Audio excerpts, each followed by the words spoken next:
ഭാരതൻസ് അത് നല്ല സ്പേസ് ഉണ്ട്. ടാറ്റയ്ക്കകത്ത് നല്ല സ്പേസ് ഉണ്ട്. നല്ല സ്പേസ് ഉണ്ട്. നല്ല ഫുട്ബോൾ കളിക്കുന്ന സ്ഥലമുണ്ട്. ഇതിനകത്ത് സ്ഥലമില്ല. അത്ര സ്ഥലം അത് മാത്രമാണ് നമുക്കൊരു പോരായ്മയായിട്ട് വന്നേക്കുന്നത്. ലൈലാൻഡിന്റെ ഒരു കമ്പനി കാണുന്നുണ്ടെങ്കിൽ അതും കൂടെ ഒന്ന് പരിഗണിക്കാം.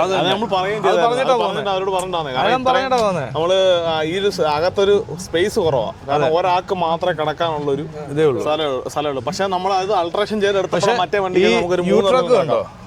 ലൈലാൻഡിന്റെ യൂട്രക്കിന്റെ ക്യാബിൻ കണ്ടോ? പക്ഷെ അത് സൂപ്പർ ക്യാബിനാണ്. എന്ന് വെച്ചാൽ അത് തുറന്ന് നോക്കി കഴിഞ്ഞാൽ ഫുട്ബോൾ കളിക്കാനുള്ള ഗ്യാപ്പുണ്ട്. ഈ ട്രെയിലർ ഈ ട്രെയിലർ അതൊക്കെ യൂട്രക്ക് ക്യാബിനാണ്. പക്ഷെ അവതാറിൽ അവർക്ക് എന്തോ ഫാൾട്ട് പറ്റി സ്പേസ് കുറവാണ്. പക്ഷെ യാത്ര സുഖം നല്ലതാണ്. പിന്നെന്ന് ചോദിച്ചു കഴിഞ്ഞാൽ പിന്നെ അശ്വരൻ പിന്നെ AC വരുന്നില്ല. ഇപ്പൊ ഒരു AC ആക്കിയിട്ടുണ്ട്. മറ്റേ AC നമ്മള് പുറത്ത് പോയി AC വെക്കണമായിരുന്നു. ഇൻബിൽട്ട് കമ്പനി തന്നെ ഇൻബിൽട്ട് വെച്ച് തരുന്നുണ്ട്. ഇനിയിപ്പോ വെച്ച് കഴിഞ്ഞാൽ ആന്ധ്ര ഒറീസ വരെ നമുക്ക് എന്തായാലും ഇതേ കാലാവസ്ഥയായിരിക്കും. ഒറീസ വരെ അത് കഴിഞ്ഞാൽ കൽക്കട്ട കയറി കഴിഞ്ഞ് കഴിഞ്ഞാൽ പിന്നെ നല്ല കൂളിങ്ങാണ്. കേരളത്തിലെ കാലാവസ്ഥയാണ്.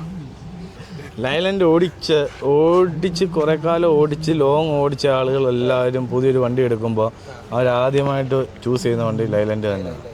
എനിക്ക് വന്ന് ആദ്യമായിട്ട് ഒരു ബിസിനസ് തുടങ്ങുമ്പോഴത്തേക്ക് എല്ലാം വെച്ച് നോക്കുകയാണെങ്കിൽ ഒരു പടി ലാഭം നോക്കുകയാണെങ്കിൽ ലൈലാൻഡ് ആയിരിക്കും. അങ്ങനെ ഞാൻ പറയത്തില്ല.